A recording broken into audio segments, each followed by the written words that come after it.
How are you, man? I am Gil Roth, and you're listening to a bonus episode of my Virtual Memory Show podcast.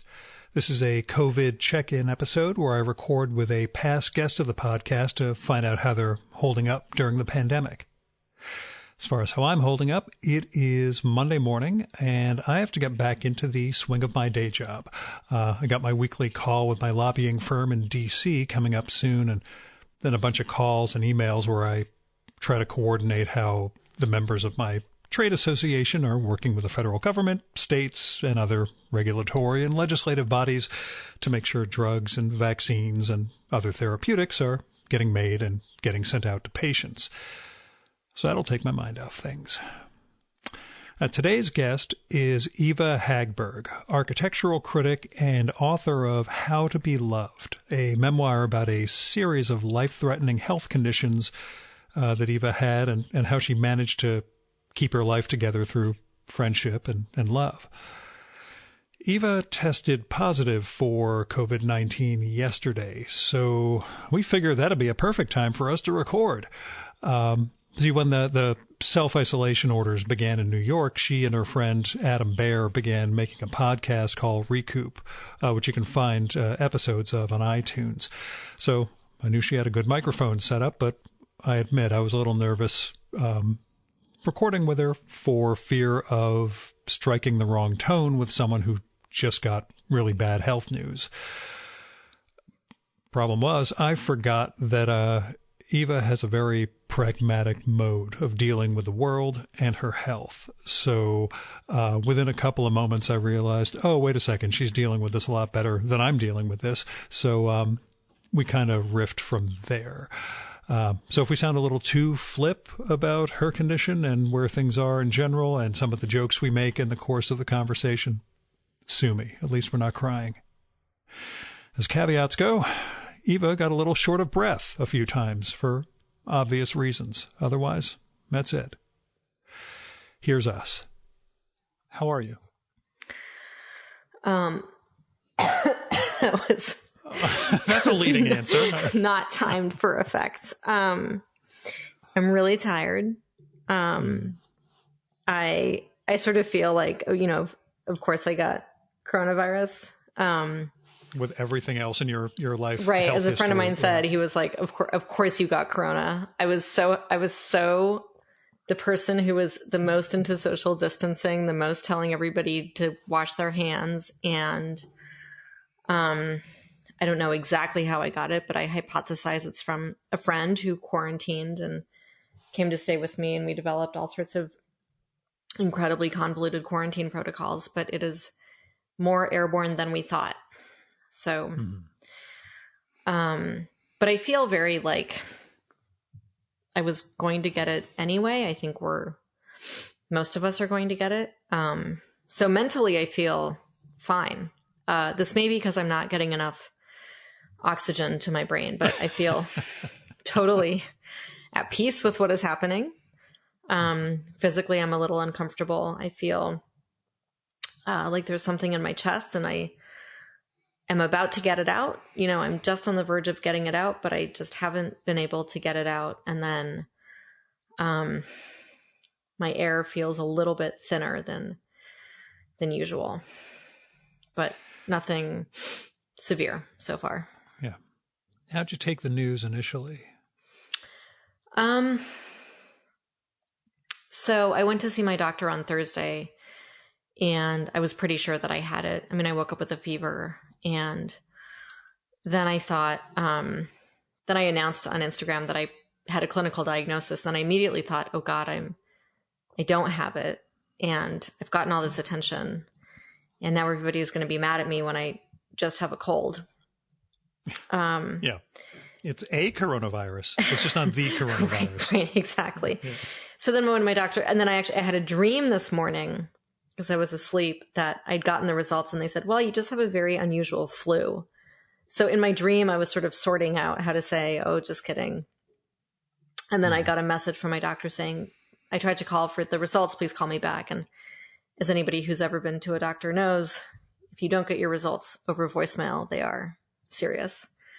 Yeah. So I got on the phone with her and she asked how I was feeling. And I was clearly like let's get to the to the good part. But she said she was assessing me for shortness of breath. That's why she wanted me to talk to her. So then she said, it is positive. And she immediately jumped into the next sentence. And I said, I'd love to have a second to just integrate this.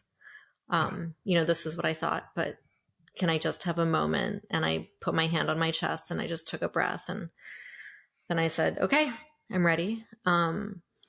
And I was given information and I knew that I wouldn't retain it. So I asked if I could put her on speakerphone, and I went to stand outside the door that my friend Jason's in, and he took notes. And my doctor just told me, I think what many of us know, which is, to quarantine, but also that days 6 and 7 are where it gets really intense. So I'm on day, Thursday, Friday, Saturday. I'm ending day 4. So, and again, I think I've said this on social media, but my medical care is the best that a lot of money can buy. I spend a majority of my money on medical care. And so I have this concierge service. I have this doctor who's on call. I have this app that I can chat into anytime. And that alleviates my anxiety tremendously. Like yesterday, I started noticing my breathing was getting a little weird, and I was able to have an inhaler at my door within 15 minutes. Wow. And it was at my door because I go to my neighborhood pharmacy, and it's the same pharmacist every time. And he knows me and knows my parents, and, heard it was me and was like, I'll pop over and bring it to you. So, that's how the diagnosis went. Yeah. How were you handling the self-isolation and quarantine prior to this? I don't mean handling as in the procedures and processes. Right, I just mentally dealing with it. So. Well, as I said to a friend of mine, I think I've been in training for this for 7 years. So as you know, because you read my book. I read the book. Right. I sort of was alone in a tent in the desert for 4 months. My husband was nominally there, but was really not. I saw him for 10 minutes a day. So I was really alone for 4 months. And after the initial shock and fear, I remember feeling incredible amounts of sort of how resourced I am on my own. I got really in touch with my spiritual practice, which changes. I learned to keep my own company in a way that I never had before. And so I sort of realized today, like, wow, I haven't interacted with another human face to face in, I think, 18 days. But I haven't really noticed, which does not mean that I don't love my friends and I don't miss them, but I'm just very, I really learned how to stay connected, not face to face. I learned how to make the most of phone calls and FaceTimes and WhatsApps and, all of that. So I feel really connected to people. And I've also, I was married until March of last year. I'm still legally married. Until shortly after we talked. But yeah. I was like, well, that's about to change. Correlation is not causation. But so I hoped. But I remember actually the first week living alone in my apartment, I had to have my friends stay with me because I was so afraid of being alone, and it was so disorienting. So I'm trying to remember that people who are staying alone that they're feeling the way that I felt that week, which is, I don't know how bad this is going to be, but it's going to be bad, and I'm not prepared. And so I have a lot of compassion for people that feel like really disoriented and isolated and out of touch. But I feel like, I worked from home before. I'm not working at all right now. But I was handling it pretty well.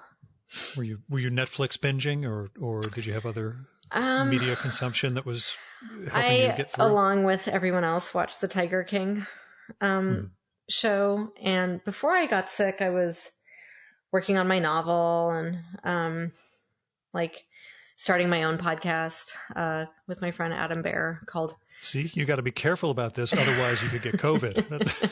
I know, exactly. You start a podcast, you get COVID-19. So that's, so that felt like a creative project. So I was sort of occupied. I was also recovering from surgery, right? So I had this major surgery a month ago. So I was like already kind of convalescing. So it's like I had maybe a week of not feeling severe surgery pain, not yet feeling COVID, where I was like, right, launched a podcast, wrote 2,000 words of my novel, finished a book proposal for some clients. But yeah, now I honestly, I can't even concentrate on Netflix. I just need to, like I was watching Sex Education and I was like, I don't have the mental stamina for this. What are you doing? You're calling up your old podcast friends. That's part of it, because it's the only thing I'm good at outside of my day job. It's my creative outlet, I figure, is conversation and this sort of thing. But it's been tough focusing on books, I admit. Amy and I, my wife and I, have been watching, varying around, trying to find things that aren't going to be too heavy to watch. Last night was I, Tanya, the Tanya Harding movie. Watch that. Yes. Oh my God, it's so good. It's tremendous. As a girl from Canada, that was the scandal of my early teen years. The story, apparently, when Margot Robbie got the script, when the guy who wrote the movie sent it to her, she is so young, she didn't know the story. So she thought this whole thing was fictional. Wow, what an incredible thing you made up. And it's like, no, this all happened. And then her mind was blown. She's like, we have to make this movie. Oh my God. It was good enough when she thought it was totally fictive. But yeah, she's great. Allison Janney plays her mom. It's tremendous. But yeah, that, reading old comic books sometimes. The two nonfiction books that I'm in the middle of are just, maybe they're too heavy for where I am right now. So I sort of need to, I think, have some fun reading in the middle of that. The day job has also meant that I've been reading a lot of legislative language from Congress and dealing with all sorts of shit down in DC from New Jersey. I don't travel. I'm isolating well, but trying to parse the CFR, basically the Code of Federal Regulations, with no legal background whatsoever, occupies some of my reading mind. So, the thing I talked about also, in the intro to the last episode, the one I just did this afternoon, I was going to post one of the shows that I recorded in the very beginning of March this weekend, but it was with somebody who was curating this festival that's taking place later in April in New York, and obviously is now canceled. Right. And just hearing us talk about the ambiguity of the festival at the time. It was March 4th, and we didn't really know. Do you have any backup plans? Was still where we were, like, because international authors were going to come in for it. What if they're not allowed to travel? That was as much as we were willing to consider on March 4th. And listening to that now, I was just so bummed out. I thought, maybe I'll get on the phone with somebody who's COVID positive, and we'll have a nice conversation instead. You are the first positive. You're very positive. You're the first positive guest. There are a few others who think they are, who I've recorded with, including the very last person I sat down with in person.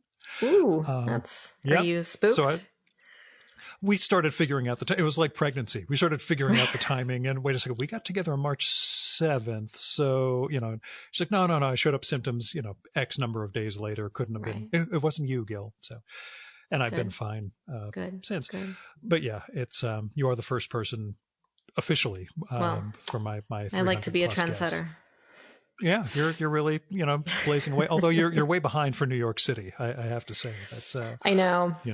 I sent an email to my family and I was like, I'm case number 33,790 something. I'm guessing, based on. Yeah. Well, we're in New Jersey, so we're running a distant second, but far ahead of everybody else in the country. Right. And every day when the number gets updated, we're a few hours later than you guys. And the percentages are dropping, but the raw number of new cases every day is around the same. So it's math. It's horrible. But how did your family take it when you gave them the news? So I told them that I was feeling symptomatic on Thursday, and they pretty much thought that I had it. My mom they're so used to me being in medical trouble, so yeah, that's not fair. I think, right. There's a sense of them being like, well, here we go again. My mom is like, reading all the literature and sending me all the, don't take ibuprofen, take hot showers. They're antiviral, eat food, small amounts, hot drinks, keep us posted. She's like, hope you're in the mild case. My father is, I think, probably more nervous, but doesn't show it. So I sent him and my stepmother a text this morning, and I said, what's a pirate's favorite disease? SARS-CoV-2. And I was like, I'm so sorry that I am your child. Also, I have SARS-CoV-2. So they are dealing as well as they can. I mean, I talked to them last night about the fact that I talked to a lawyer today about having a healthcare proxy and getting an advance directive. And that's just something that I feel very strongly about having ahead of time, because if I don't have it, my loved ones suffer. And if I do, then maybe I don't need it, but at least my loved ones aren't going to be like, oh God, what did she want? We don't know. So my mom is very pragmatic. I mean, if I asked her to be my proxy, she was like, of course. She wasn't like, oh God, let's never talk about that. I think my stepfather. Can we talk about something more pleasant? Yeah. No, she's like, great. Thank you for doing this. My stepfather took care of me after surgery. So we were, no chance of exposure from me, but I think he's more worried. I mean, he and I decided to check in with each other every 2 days, just to make sure that the other was okay. And when I started showing symptoms, I think he got worried. Because I'm young, but I also have a lot of pre-existing underlying conditions. I have a heart condition. Sure. I have very low a brain stem, brain problem, heart, all sorts of things. So I'm not as hale and hearty as I would like to be, but I think I lost my mortality innocence a long time ago. So I feel very grateful for that, because as of yet I am able to, for today, in this moment, I can imagine being in a hospital. I can imagine being very, very, very disabled. I can imagine being in a lot of pain because I've experienced all of those things. I can imagine being alone and terrified because I've experienced that. And so in this moment, I'm not afraid of a possible future. My friend reminded me I might feel differently if I was in an ambulance on the way to the Javits Center, right? I reserve the right to have a complete panic attack. But I am comforted, and I think that my family takes a lot of comfort from my familiarity with healthcare and with being sick and with how this works. And, and also I have, as I said before, sort of extraordinary privileges and contacts. And I certainly don't have a room waiting for me at a hospital. I would be in the same position, but I just have a high level of healthcare literacy. So I think my family feels better. My grandmother, who's 93 and dying, she's very upset. I mean, she's like, oh, well, I hope you're okay. But I have caused my family enough stress, headaches, and nights, beating their sternums in agony. So this is no change. Sensitive question, but any challenge to your sobriety or anything? No, I'm glad that you asked. Yeah. No, I think I feel so unwell that the prospect of having a drink, I can barely get myself to drink water. And sort of as with all, the reason I'm an addict is because I'm an intensity junkie. And so, the intensity of this experience is something that I'm like, oh yeah, we're all fucked up. We're all inside. We're all feeling weird. But I sort of always go towards the intensity. I go towards the opportunity to wake up even more. I go towards the intimacy that this affords me with people. I go towards the way that I've said to, 5 friends today, I love you so much, with a vigor that I don't normally, even though I always feel it that intensely. So I think like the part of me that would be looking for, relief or comfort or something in taking a drink is actually fed by, like, I'm a cocaine addict, I'm not a downer addict. I want the rush, the stimulation. and yeah, exactly. And even though I'm isolated, this is a very stimulating time. So, But I know a lot of people that are really suffering, that can't get to their support groups, that can't meet with people in person, who feel really isolated, and they are really, really struggling. And, if anybody is listening and is really struggling, like I did not always feel like this. When I first got sick and I first was alone, I felt very drawn to the idea of having a drink. And I'm just so glad that I kind of stuck around and got to just learn these new skills, because now I have these new skills that are very handy. So a reasonable question. Yeah, I just never know if it's a sensitive thing or not. I talked about it on my own, my little COVID mini episode for myself. Mm-hmm. I just been on the wagon because of medical, not anything welcome. exciting, Right. since 2012 or so. But Right. there was a night when this stuff really went haywire that I just thought I either need a drink or a Xanax prescription, which I haven't had in a million years either. Right. So Which did you go for? I went for the Xanax. Yeah. I've only taken 3 in 17 days or 18 days now, which is fine. It's anxiety is my drug, as I once told Walter Kern. But it can go a little insane. Yesterday morning was rough, Saturday morning, and I ended up just by accident kind of getting over the general anxiety through this beautiful sunrise and then this great run that I went on. I thought, okay, I'm doing all right now.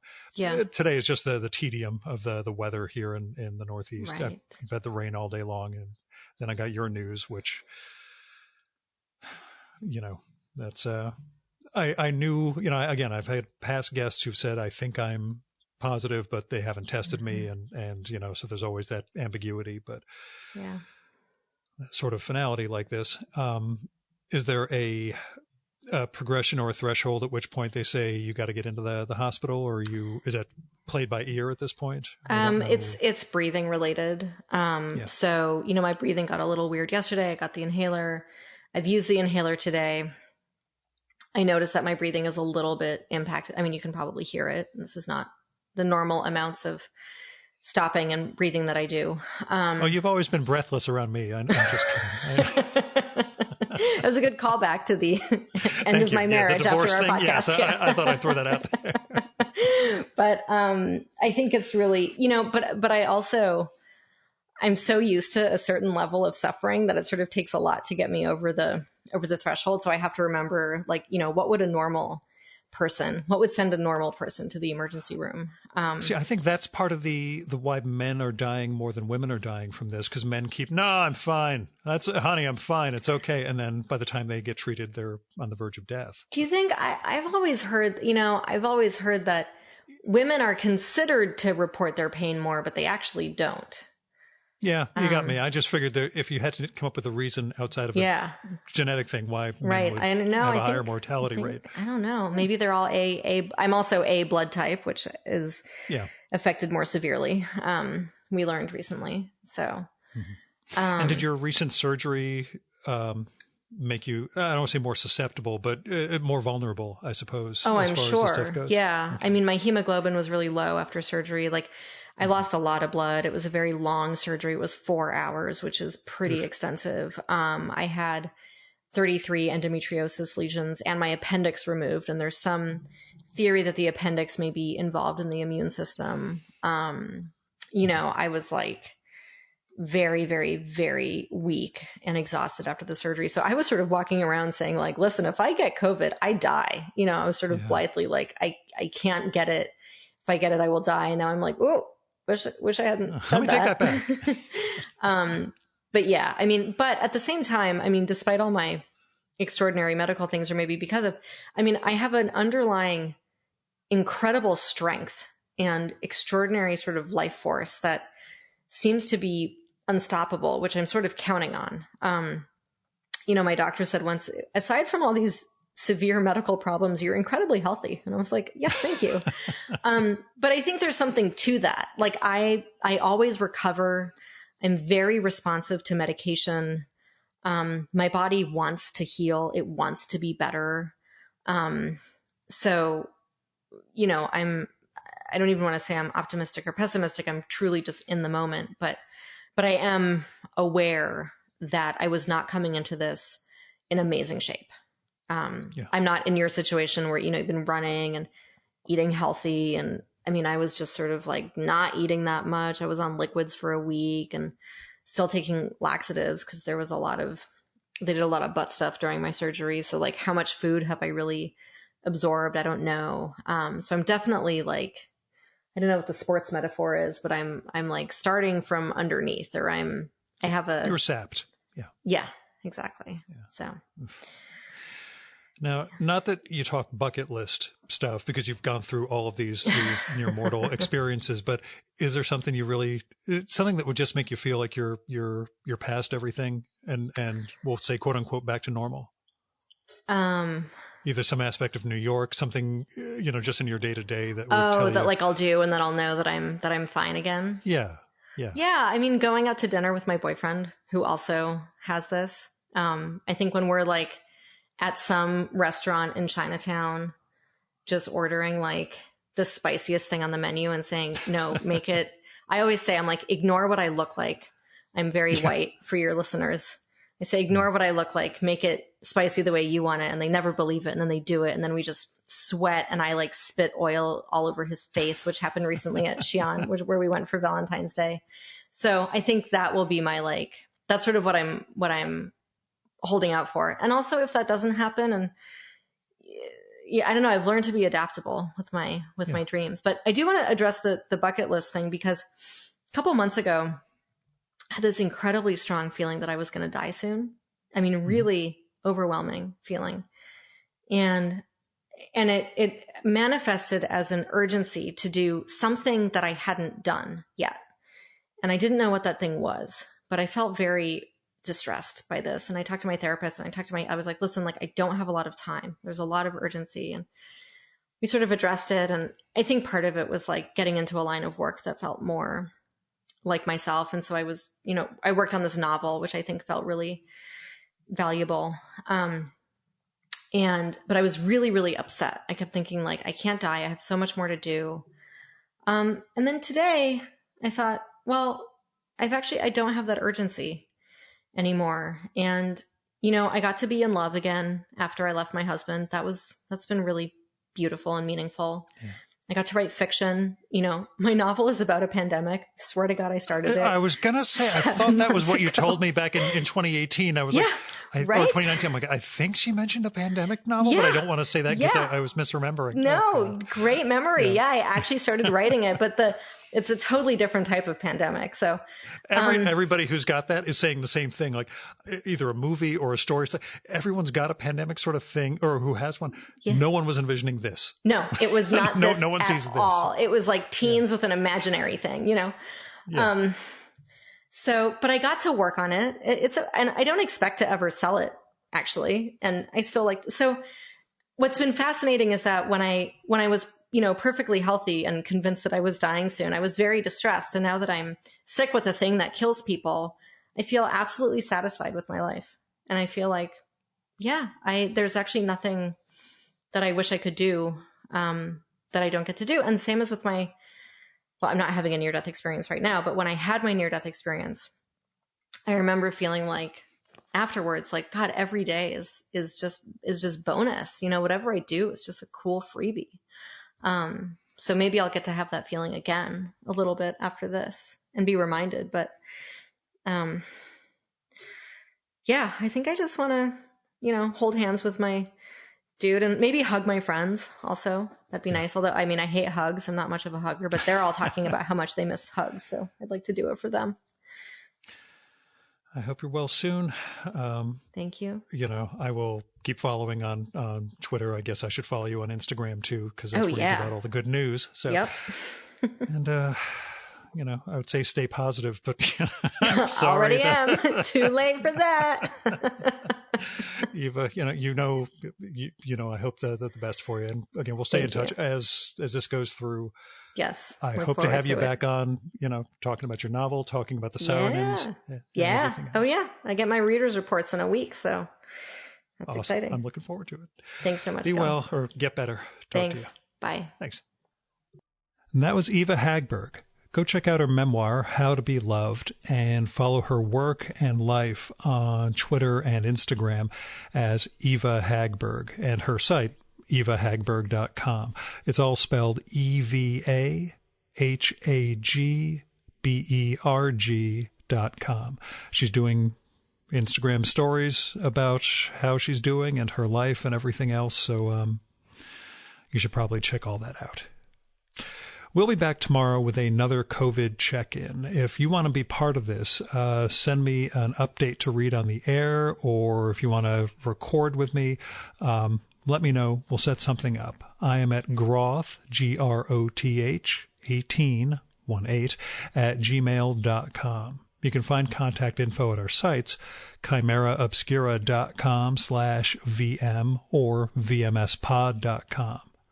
I put up a page with all of these COVID check-ins at chimeraobscura.com/VM/the COVID-19 sessions with a dash between each word. You can find a menu item for that on the podcast page, as well as the show pages for any of these episodes. If you're interested in how I'm recording these, I'm using Zencaster, and I send out a link to the other guest. They click in and it records both of our channels, so we get a clearer signal than if we recorded a phone conversation on my side. That is spelled Zencastr,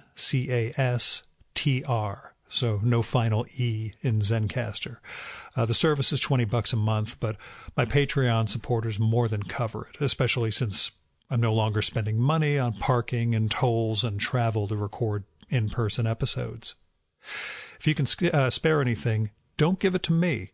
Go find the Patreons, Indiegogos, Kickstarters, GoFundMes, other crowdfunders, tip jars, whatever, for the artists and writers and bookstores and everything else that you like. Show them some support. They need it a lot more than I do. I'm Gil Roth, and this is a bonus episode of my Virtual Memories show. Thank you so much for listening. Keep the conversation going, stay safe, and wash your damn hands.